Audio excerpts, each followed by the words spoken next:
अस्सलाम वालेकुम। आज हम नए टॉपिक के साथ आपके साथ एक नई चीज़ शेयर करेंगे।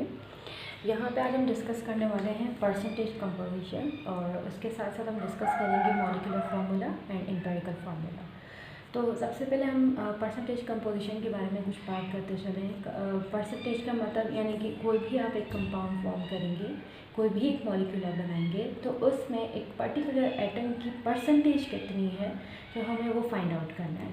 तो परसेंटेज कंपोजिशन को फाइंड करने के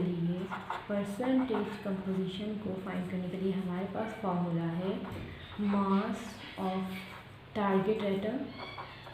किसी भी एटम जो आप मालूम करना चाह रहे हैं, किसी भी एटम की परसेंटेज उसका अपने मास रखना है और उसको डिवाइड कर देना है total mass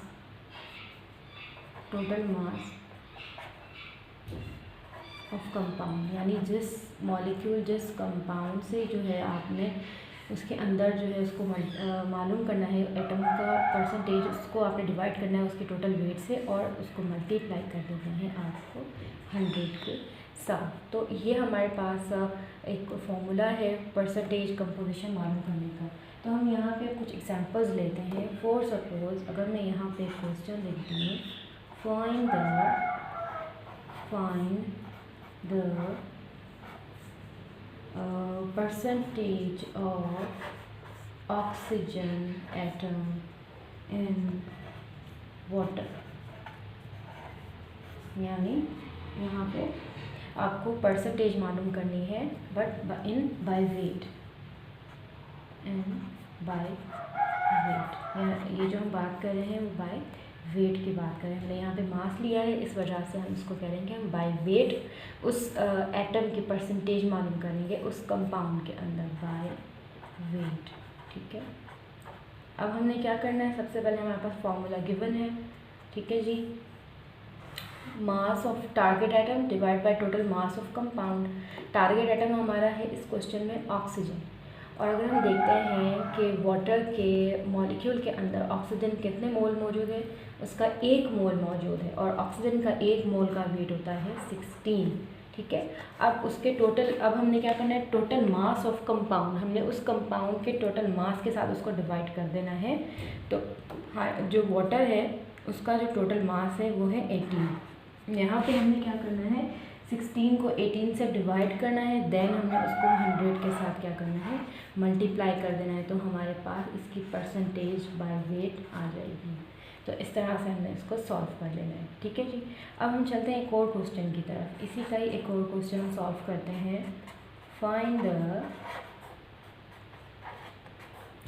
percentage of chlorine in sodium chloride NaCl। ठीक है, बाय वेट, बाय वेट हमने इसमें भी जो है वो क्लोरीन एटम की जो है वो परसेंटेज मालूम करनी है। किसके अंदर, सोडियम क्लोराइड के अंदर हमने जो है वो क्लोरीन की परसेंटेज को फाइंड आउट करना है। ठीक है, वही फार्मूला फॉलो करेंगे, mass divide by total mass of compound and multiply by 100। तो क्लोरीन है, क्लोरीन का मालूम करना है। सोडियम क्लोराइड के अंदर क्लोरीन का भी 1 मोल इस्तेमाल होता है, तो 1 मोल जो है क्लोरीन का बराबर है 35.5 के। और टोटल वेट जो है वो सोडियम क्लोराइड का हमने लेना है। सोडियम के जो वेट है वो 28 है, उसमें आप ऐड कर देंगे क्लोरीन का वेट, देन उसको आप मल्टीप्लाई कर देंगे 100 के साथ। तो आपके पास जो है वो क्लोरीन का बाय वेट परसेंटेज आ जाएगी according to the sodium chloride. तो इस तरह से आपने फर्दर और कंपाउंड्स आपको मिल जाएँ तो आप उनको क्या करेंगे, उसमें फाइंड आउट करेंगे। अगर मैं आपको क्वेश्चन दे दूँ यहाँ पे, for suppose find the percentage of carbon atom in methane by weight, यानी आपने क्या करना है, कार्बन एटम की परसेंटेज मालूम करनी है किसके अंदर, मीथेन के अंदर बाय वेट। ये आप क्वेश्चन खुद सॉल्व करके देखेंगे इसको, और कमेंट बॉक्स में मुझे आंसर करेंगे कि आपका इसके अंदर परसेंटेज का आंसर क्या है। तो आप इसको और प्रैक्टिस करेंगे तो ये आपके लिए बहुत आसान हो जाएगा। तो अब हम चलते हैं अपने नेक्स्ट टॉपिक की तरफ, that is molecular formula and empirical formula. तो स्टूडेंट्स, मॉलिक्यूलर फार्मूला और एम्पिरिकल फार्मूला की हम बात करते चलें, तो इसके लिए कुछ आपको बात मालूम होनी चाहिए कि मॉलिक्यूलर फार्मूला किसको कहते हैं और एम्पिरिकल फार्मूला किसको कहते हैं। अगर हम बात करें मॉलिक्यूलर फार्मूला की, तो it is exact ratio of desired compound, यानी आप कोई भी कंपाउंड ले रहे हैं और आप उसका मॉलिक्यूलर फार्मूला की बात करेंगे तो हम यहाँ पे उसको कहेंगे it is the exact ratio, यानी एग्जैक्ट रेशियो, और यू में से their actual ratio,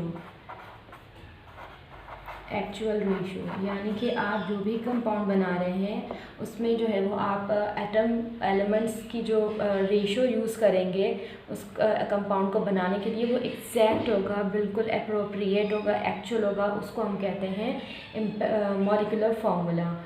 for suppose अगर मैं यहाँ पे एग्जांपल आपके सामने लिख दूँ, ईथेन, यानी आपको इथेन गैस बनानी है। इथेन गैस बनाने के लिए हमें मालूम है कि क्या क्या चाहिए, कार्बन एंड हाइड्रोजन, लेकिन कितने, यहाँ पे हमारे पास 2 कार्बन होते हैं और इसमें 6 हाइड्रोजन होते हैं, तो इथेन गैस हमारी यहाँ पे बनकर सामने आ जाती है। इसको हम कहते हैं एग्जैक्ट रेशियो, एक्चुअल रेशियो। अब हम बात करते हैं एम्पिरिकल फार्मूला की। तो एम्पिरिकल फार्मूला की जब हम बात करते हैं तो ये हम कहते हैं कि सिंपलेस्ट रेशियो, ये होता है आपका सिंपलेस्ट रेशियो। ठीक है जी, आप कोई भी कंपाउंड ले रहे हैं, आप उसका एम्पिरिकल फार्मूला की जब भी बात करेंगे तो वो आपके जो एलिमेंट है वो सिंपलेस्ट रेशियो में होगा। सिंपलेस्ट रेशियो से मतलब मैं इसी को ही ले लेती हूँ, इथेन की ही बात कर देते हैं हम। इथेन के लिए अगर हम बात करें उसका एम्पिरिकल फार्मूला होगा, इसको सिंपलेस्ट बनाएंगे C1 एंड H3, यानी कि ये इसका हो गया simplest formula. Molecular formula exact ratio and empirical formula आपका क्या होगा, इसमें सिंपलेस्ट रेशियो होगा। यहाँ पे हम एक और एग्जांपल ले लेते हैं ग्लूकोज की। ठीक है, ग्लूकोज का फार्मूला हमारे पास है C6H12O6। ठीक है, ये हमारा क्या हो गया, इसका एग्जैक्ट रेशियो हो गया, यानी कि 6 moles of carbon and 12 moles of hydrogen and 6 moles of oxygen. तो ये जब मिलते हैं एक कंपाउंड बनाते हैं जिसको हम कहते हैं ग्लूकोज। अगर हम बात करें ग्लूकोज के ही एम्पिरिकल फार्मूला की, तो एम्पिरिकल फार्मूला ग्लूकोज का हमारे पास मौजूद होता है C1H2NO1, यानी कि हमने इसको सिंपलेस्ट रेशियो में डिवाइड कर दिया, तो ये हमारा हो गया एम्पिरिकल फार्मूला। अब बात यहाँ पे आती है, ये तो एक डेफिनेशन है, ये तो एक कॉन्सेप्ट है कि एम्पिरिकल फार्मूला और मॉलिक्यूलर फार्मूला होता क्या है। अब हम बात करते हैं how to calculate the both formula, how to calculate the both formula. हम इन दोनों फार्मूलाज को किस तरह से कैलकुलेट करेंगे, तो ये हम यहाँ पे सीखेंगे। सही, तो अब यहाँ पे फॉर एग्ज़ाम्पल हमारे पास, मैं यहाँ पे एक नोट लिख दूँ, for the molecular formula, for MF is stand for molecular formula, for the molecular formula there is a quantity exist, that is N, which is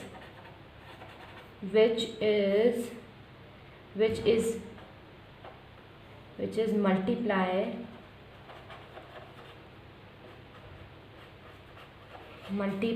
with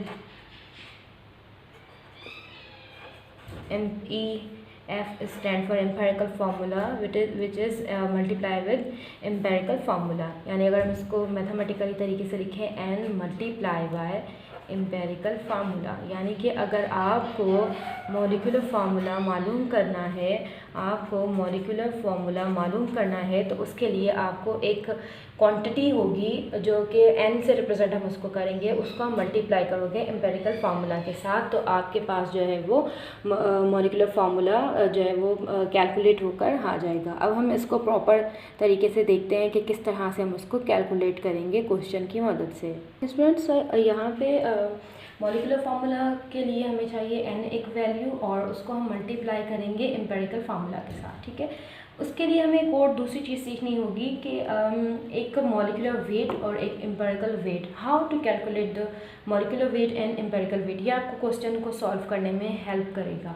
तो मॉलिक्यूलर वेट आप कैसे मालूम कर सकते हैं, यानी कि मॉलिक्यूलर फार्मूला आपके पास कोई भी हो, जैसे कि हमने एग्जाम्पल 1 में लिखा था, हमारे पास था ईथेन C2H6। अब अगर मैं आपको कहूँ कि what is the molecular formula of ethane, तो आप क्या करेंगे कि कार्बन का जो मोल है 12, उसको मल्टीप्लाई करेंगे 2 के साथ और इसमें ऐड करेंगे हाइड्रोजन का 1 मोल बराबर है 1 के, और यहाँ पे 6 है तो उसको आप मल्टीप्लाई करेंगे, ठीक है।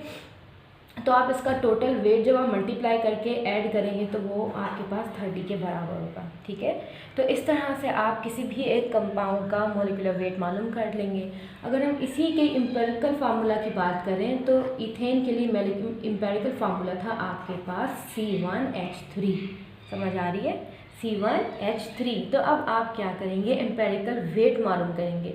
सिंपल, जिस तरह से आपने मॉलिक्यूलर वेट मालूम किया है उसी तरीके से आप इसमें क्या करेंगे, एम्पेरिकल वेट को मालूम करेंगे। यानी कार्बन यहाँ पे हमारे पास 12 है और हाइड्रोजन हमारे पास यहाँ पे कितने हैं, 3 हैं, तो ये कितने हो गए 15।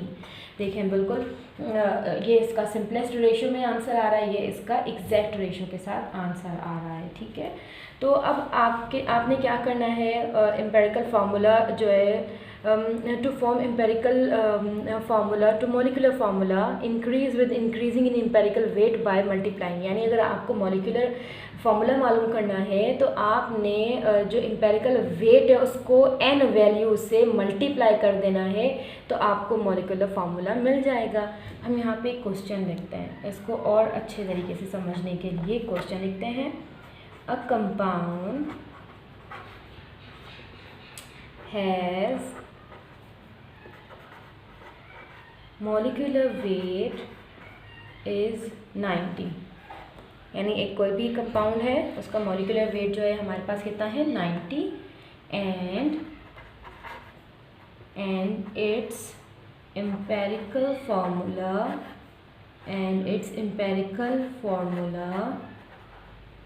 Is CHO2। इसका एम्पेरिकल फार्मूला क्या है, CHO2। Now the question is find the molecular formula,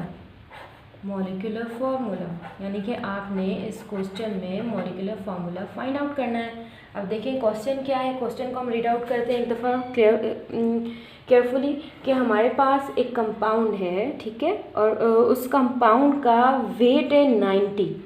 उन्होंने क्या दिया है कि मॉलिक्यूलर फार्मूला नहीं दिया, वो मालूम करना है मॉलिक्यूलर फार्मूला जो भी होगा, यानी कि वो जो भी कंपाउंड है उसका वेट है 90 और उसका एम्पेरिकल फार्मूला है CHO2। अब आपने इन दोनों के हेल्प से आपने मॉलिक्यूलर फार्मूला को फाइंड आउट करना है।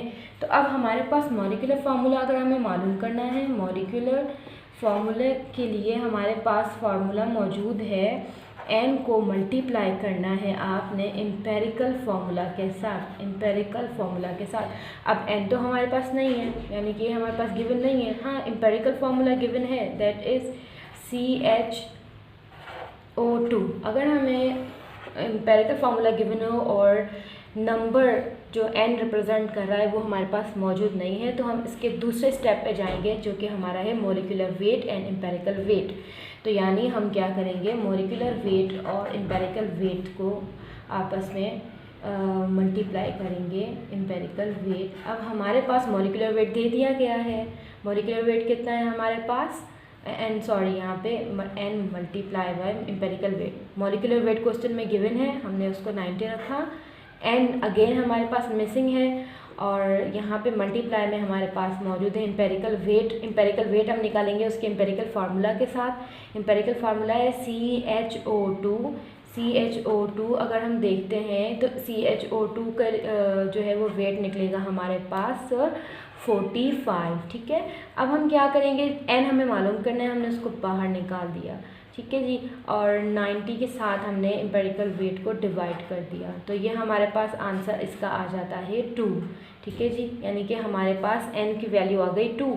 इस तरह से हम n की वैल्यूज़ को निकाल दें। अब हम उस n वैल्यू को यहाँ पे पुट करेंगे मॉलिक्यूलर फार्मूला के लिए, हमें n की वैल्यू मिल गई है n multiply by empirical formula, and n is your 2 and multiply with CHO2। तो आप जब इसको मल्टीप्लाई करेंगे इट्स योर C2H2O4, यानी कि ये जो आपका कंपाउंड है उसका मॉलिक्यूलर फार्मूला आपके पास आ गया है C2H2O4, यानी ये जो n वैल्यू है आपने उसको मॉलिक्यूलर वेट और एम्पेरिकल वेट के ज़रिए फाइंड आउट कर लिया है। तो इस तरह से स्टूडेंट्स आप मॉलिक्यूलर फार्मूला और empirical formula and molecular weight and empirical weight को फाइंड आउट कर सकते हैं। और इसके साथ ही हमने आज सीखा कि किसी भी एक एटम की कंपाउंड टारगेट कंपाउंड में कंपोजिशन बाय वेट किस तरह से मालूम करते हैं। उम्मीद है कि आपको ये समझ आ गया होगा। Have a good day. अल्लाह हाफिज़।